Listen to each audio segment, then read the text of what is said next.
All right, it's your boy Double D back with a quick video. I want to share some of my thoughts on the 1D&D Unearthed Arcana release. This is the first playtest release for the new edition, and if you saw their promo trailer, they seemed very committed to not changing very much, but they are tweaking some things, and I will let you know my thoughts on those. Before we get into that, I wondered if you could do me a quick favor and throw a like on this video, and if you like the cut of my jib or you think I got potential, go ahead and subscribe and hit that alarm bell so you know when I release a new video. I thank you. First up is the change to critical hits.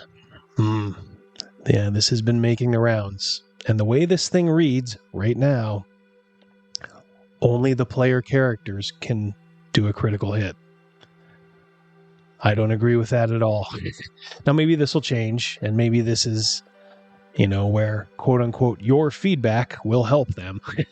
It's like they're taking something away, and then you have to, show outrage or beg to get it back. And then they're like, oh, okay, see, we listened to you. Something tells me there's going to be a little bit of that here.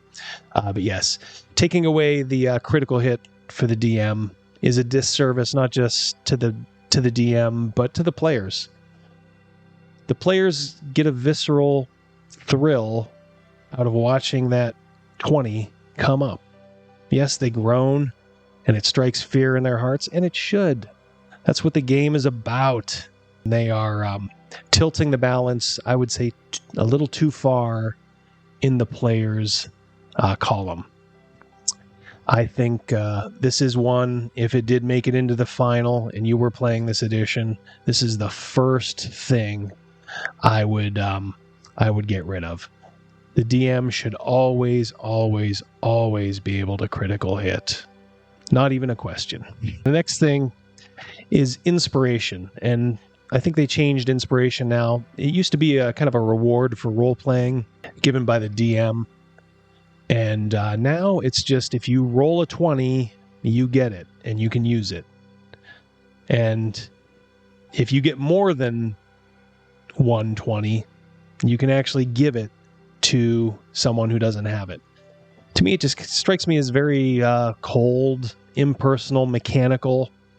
It surely is a simplification, but I'm going to defer back to 5th edition on this. The way we played, the characters, to use inspiration in my game, they had to pull up something from their past, their background, in order to get or give advantage on a roll. Hey, this situation reminds me of the time when I blank. I think that promotes better role-playing. I think it promotes, a better understanding of everybody's character from everybody else at the table. So this is one, even though I'm generally for simplification, this is one I would say maybe goes a little too far in that column. But you may differ. If you do, let me know how you feel in the comments. Next up, oh boy, it's the Ardlings. This is a new race, and I think they're meant to be kind of a counterbalance to the Tieflings, but they are creatures with an animal face, and to me, it just sort of screams furry, for lack of a better word. I could be wrong on that, but something tells me that there's going to be a certain type of player drawn to playing an Ardling. Maybe others just might do it for a goof or whatever. But man, the way they describe these things nowadays, sometimes I wonder where their heads are. So this is how they describe the Ardling in the playtest release. Depending on the animal, the Ardling might also have soft fur, downy feathers, or supple bare skin. It's just creepy. It's a little creepy, I'm sorry. I wouldn't go near one of these. Maybe if you're kind of playing an out there campaign where everything goes, maybe like these guys would fit into Spelljammer from what I've seen perfectly. If you want to put them in there, knock yourself out. If somebody wanted to play one of these in my Birthright campaign, I would give him the old Heisman. Nope. Not a chance. So the Ardlings are not my cup of tea, but who knows? You may like them. If you do, let me know, and let me know why. There's also a little piece in there about well, I guess you would call them before like half elves, half orcs. You know, the kind of the half-bred character. And it's like they want to get out of the stigma of that. In fact, they refer to these, if you'd like to play the child of such a wondrous pairing. These guys, they don't understand drama. They don't understand conflict. They don't understand that somebody being an outcast because of who they are could be a good thing. Could be something they have to overcome. But the way they write these things nowadays, they want everybody to just embrace everything. Nobody's an outcast anymore. Everybody's just loved and equal. So I don't know. That kind of caught my attention and rubbed me the wrong way. You could rule it either way. I mean, you could say, hey, in this part of the world, you know, these kind of pairings or half-bred characters are fine. In this part of the world, no.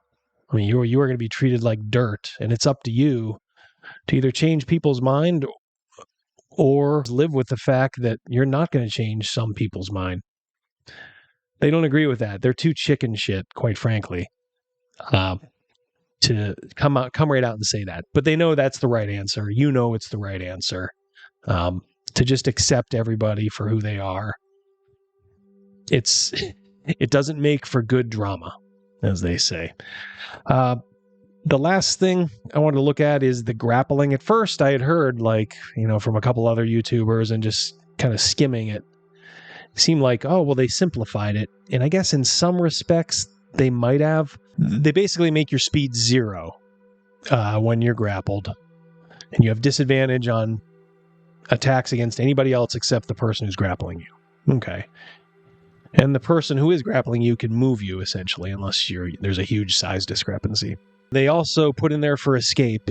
While grappled, you can make a dexterity or strength saving throw against the grapple's escape DC. It's that word, the escape DC, that throws that little bit of complexity in that I think just kind of makes quite a few DMs out there just not want to do it. I'm not sure what the right answer is here. Maybe you guys have an idea. If you do, let me know.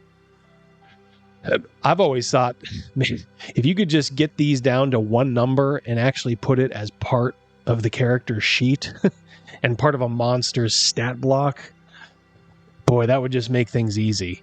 Instead, you're doing these opposed rolls and then like, oh, well, we need the escape DC. Well, wait, what's that again? And maybe it just can't be simplified. But I do know that it leads to DMs kind of just not doing it. I know for me it does. You know, not, if there's a reason I have to do it, I will. But man, I do not retain those rules in my mind. And I don't know if a lot of other DMs do. So who knows? Maybe this is something they will tweak in the future.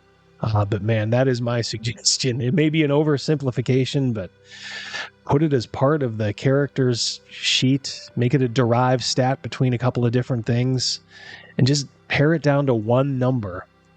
And then you just roll, you know, against that target or, you know, opposed somehow. I don't know. Better minds than me can figure it out. So, all right. Well, that's all I got for tonight. I'm going to let you guys go. It's Friday night. Go get a beer. Go get something nice to eat. And remember, if you can, like and subscribe. I would appreciate it. Just getting going, and you can say you were here when I was just starting out. So you guys take care. Have a great night, and we will talk soon. Goodbye.